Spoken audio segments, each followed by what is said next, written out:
Okay, Ji, I hope so. You people will be in very good health. So, today we are going to discuss the comprehension questions, while reading question, and post reading question, and pre reading questions.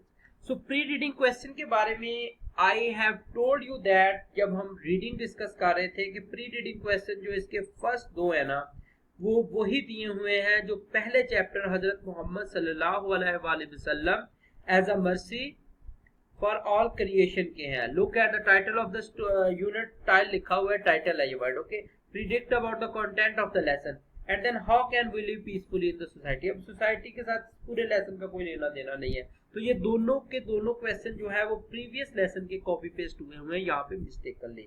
Okay, so we will discuss the while reading question first. तो first question है, what do you know about Brooklyn bridge. Brooklyn bridge के बारे में आपने बताना कि आपको क्या पता है. तो क्वेश्चन मैंने आपके साथ यहाँ पर शेयर की पीपीटी, तो यहां से इसको जरा एक नजर देख लेते हैं. What do you know about the Brooklyn bridge. The Brooklyn bridge is a famous suspension. Suspension का मैंने आपको बताया था, इट इज हैंगिंग. ओके, तो ये तारों की बना हुआ एक ब्रिज है और सबसे बड़ा ब्रिज है in New York city connecting Brooklyn and Manhattan. completed in 1883. It was the longest suspension, सबसे लंबा ब्रिज है ये in the world at the time. The bridge is an iconic symbol of NYC with a striking Gothic. Gothic होता है something horror, डरावना होता है. Design and stunning city views. It's a popular tourist attraction and vital transportation route. Okay, तो ये transportation rule है और बहुत ज्यादा अट्रैक्टिव जो है ना पॉपुलर टूरिस्ट रिजॉर्ट भी है. ओके, लोग यहाँ दूर दूर से आते हैं. Do you agree that a man is not made for defeat. If yes then why. Yes, obviously हमें इसके साथ अग्री करना चाहिए क्योंकि man is not made for defeat और number of people has prove that कि ये ऐसा ही है. ओके, सो यस, अच्छा, number of people have prove that होता है. पिछले दिनों एक मैडम आ गई थी, वो कहती है कि सर वन नहीं होता, ईच होता है. तो ये छोटी छोटी स्पोकन के अंदर अगर कोई मिस्टेक होती है तो काइंडली इग्नोर कर दिया करें. Okay, so yes, I agree that a man is not made for defeat. This means that humans are capable of overcoming challenges and bouncing back. तो ह्यूमन जो है वो ओवरकम कर सकता है हर तरह के चैलेंज के. वो मुश्किलात से लड़ सकता है, मुसीबतों से लड़ सकता है, just for the sake of interest. अगर उसका इंटरेस्ट होगा तो एक इंसान कुछ भी कर दिखा सकता है. And bouncing back from failures. अगर फेलियर आपको पीछे रिपेल करते हैं तो आपने बाउंस बैक करके उनकी तरफ ज्यादा बढ़ना होता है. We have natural resilience. Natural resilience flexibility है, हम हर तरीके से मोल्ड हो सकते हैं. अल्लाह ताला ने हमारी जो है तबीयत के अंदर ये चीज रखी है. And determination that help us learn from mistakes and keep moving forward. तो अहले अक्ल जो इंसान होते हैं वो अपनी गलतियों से सीख के आगे मूव फॉरवर्ड करते हैं. This mindset help us grow stronger and achieve our goal. तो ये माइंडसेट के साथ हम कोई भी गोल अचीव कर सकते हैं. What was the motivation behind this project. इस प्रोजेक्ट के पीछे मोटिवेशन क्या थी. अच्छा, दो क्वेश्चन है जहाँ पे जो मैंने आप लोगों के साथ डिस्कस किए हैं. अब जो सा आपको लगे कि ज्यादा बेस्ट है वो जरा देख लीजिएगा. पहला तो रीडिंग की कॉन्टेक्स्ट के अंदर है, रीडिंग से अंदर से मैंने लिया है, इसको एक नजर रीड कर लीजिएगा. वो सारे का सारा इंसिडेंट है जहाँ पे वो अलमारी में से बाहर देखता है. ओके, और उसको रियलाइज होता है कि ये एक मैसेज है. There was a message for him not to give up. Okay, suddenly an idea. अच्छा, ये hit नहीं है, ये hit है. Okay, hit him. He realized all he could do was move one finger and he got motivated to do the best use of finger. तो वो सारा का इंसिडेंट देख के वो मोटिवेट हो गया. ये तो वाशिंगटन का पर्सपेक्टिव है ना कि वो कैसे मोटिवेट हुआ. What was the motivation behind the Roebling? ठीक हो गया था. रॉबलिंग क्यों मोटिवेटेड था. रॉबलिंग तो इसको एक नई चीज बनाकर दुनिया को दिखाना चाहता था. तो दूसरा हम कहेंगे the motivation behind this project was the struggle of Roebling. Roebling की स्ट्रगल थी इसके पीछे. His dream was to make that bridge. उसका ख्वाब था, सपना था. He died while fulfilling purpose. वो इसी दौरान बेचारा मर भी गया. So that was the actual motivation behind every action that was perform to make that bridge. तो हर काम जो इस ब्रिज को बनाने के लिए किया गया, मेरा ख्याल है कि रॉबलिंग का जो ड्रीम था, रॉबलिंग ने जिस चीज की बुनियाद रखी थी, that was actual and fine initiative that he has taken. Okay, So paralyzed Washington and his wife did their best to accomplish their goal. तो पैरालाइज का मतलब है कि मफलूज था वो बंदा, लेकिन फिर भी उसने स्ट्रगल किया अपनी बीवी के साथ मिलकर और इसको फुलफिल किया, just because it was the dream of his father. तो ये उसके बाप का ख्वाब था। What was the mode of communication that Washington developed? The mode of communication was very different and unbelievable. तो बहुत हैरानकुन था, बहुत ही अजीबोगरीब था। पुलिस का वर्ड यूज हुआ है इसके लिए। He touched his wife's arm with a finger, indicating to her that he wanted her to call the engineer again. तो वो फिंगर के साथ ही अपनी बीवी को बताता था वो इंजीनियर को कब बुलाना चाहता है, कब उनसे काम लेना चाहता है और कब चाहता है तो वो उसकी बात सुने।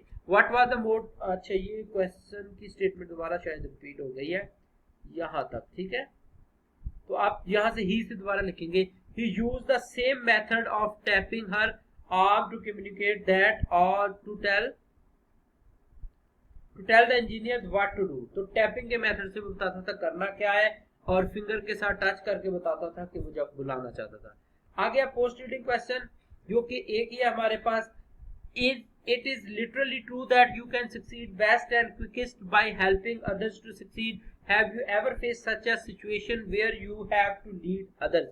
Okay, so yes, I have personal experiences. ये एक यूनिवर्सल ट्रूथ है, यूनिवर्सल कायदा है, यूनिवर्सल लॉ है कि अगर हम दूसरों के साथ अच्छा बर्ताव करते हैं, दूसरों के साथ अपना आप शेयर करते हैं तो इट विल हेल्प अस। तो यहाँ पर I just want to quote the reference from हदीस from the life of the holy prophet peace be upon him. अल्लाह के नबी सल्लल्लाहु अलैहि वसल्लम ने फरमाया कि जब कभी आपको रिज़्क की तंगी आने लगे तो आप किसी दूसरे का रिज़्क अपने रिज़्क के साथ जोड़ दें। इसी के मुनासिब में एक और हदीस भी आती है कि एक शादी पे अगर रिज़्क तंग हो रहा है दूसरी करो, तीसरी करो, चौथी करो, ये एक डिफरेंट फिनोमेना हो जाएगा। लेकिन नबी सल्लल्लाहु अलैहि वसल्लम ने ये कहा कि दूसरे का रिज़्क अपने साथ जोड़ लो। फिर हजरत इब्राहिम के अलैहिस्सलाम की अगर एग्जांपल लें तो आप देखेंगे कि हजरत इब्राहिम अलैहिस्सलाम कभी भी अकेले खाना नहीं खाते थे, तो वो किसी ना किसी को ढूंढ कर लाते थे, पास बिठाते थे और फिर खाना खाते थे। क्योंकि उनके रिज़्क उनको लगता था कि इससे रिज़्क में बरकत होती है। जब रिज़्क में इससे बरकत होती है तो डेफिनेटली जो राइटर बात पूछ रहा है कि आप दूसरों की जब हेल्प करते हैं तो क्या होता है, आपका जो काम है, जो काम जिस काम को आप कर रहे हैं उसके अंदर भी बरकत डल जाती है। Yes, I have personal experience, number of times I got a chance to lead other as a team leader, so I can tell you that leading others can be a rewarding experience. तो दूसरों को जब lead करते हैं तो इससे अल्लाह ताला आप पे बहुत खुश होता है क्योंकि दूसरे का रिज़्क आपके रिज़्क से जुड़ा होता है। When you help others succeed, you create a positive and supportive environment. तो जब आप दूसरों को लीड करते हैं, सक्सेसफुल होने का सोच लेते हैं कि ये बंदा भी मैंने अपने साथ लेकर जाना है, तो सपोर्टिव एनवायरनमेंट पैदा होता है। वो इंसान आपके साथ लॉयल होता है। नफरत और मोहब्बत की ये खासियत होती है कि ये दोनों तरफ से होती है हमेशा। बाय शेयरिंग नॉलेज, दूसरे के साथ जब अपना इल्म शेयर करेंगे तो इल्म बढ़ेगा, स्किल शेयर करेंगे तो स्किल बढ़ेगा, एक्सपर्टीज शेयर करेंगे तो एक्सपर्टीज एक्सपीरियंसेस बढ़ेंगे। You empower other to achieve their goals, ठीक होगा, आप दूसरों को पावरफुल कर सकते हैं। Turn achieve your own goal faster and more effectively, it's a win win situation. जब 10 लोग आपके साथ मिलकर काम करेंगे तो वो जल्दी हो जाएगा। क्रिटिकल थिंकिंग क्वेश्चन जो है इसके इंतहाई जो है वो मैं कह सकता हूँ कि खुदा दर्जे के दिए हुए उन्होंने, ओके, क्योंकि बिल्कुल सीधे सीधे फेडरल बोर्ड का स्टैंडर्ड यहाँ पे बिल्कुल नजर नहीं आ रहा। What was the dream of John Roebling? John Roebling's dream was to build a spectacular bridge connecting New York with long island spanning the east river. ठीक हो गया, सिंपल ये रीडिंग के अंदर से निकल रहा है क्वेश्चन। जबकि फेडरल बोर्ड का अगर आप कैंटैब की बुक पढ़ें तो वहां पर आप देखेंगे क्वेश्चन आंसर की सिचुएशन जो है बहुत चेंज है। What had happened when the project was underway?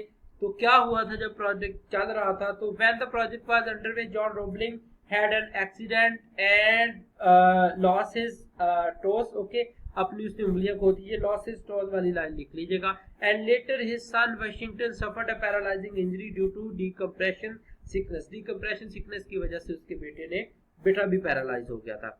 Why did the people criticize the Roebling? Roebling को people क्यों criticize कर रहे थे? People criticize the Roebling, calling them crazy and foolish for chasing a wild vision. उसको लगता था कि अजीबो गरीब सा कोई ड्रीम है इसका जो जिस बंदे को ये परस्यू करना चाह रहा है।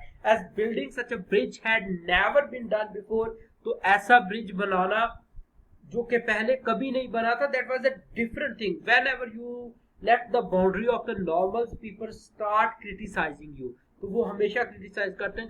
जो इंसान क्रिटिसाइज होने के बाद क्रिटिसाइज इनकी बात नहीं मानता तो उसको फिर ये कहने लगते हैं कि ये बस किसी ना किसी तरह ये मिशन बंद हो जाए। Which disease attack the under water workers and what were it's symptoms?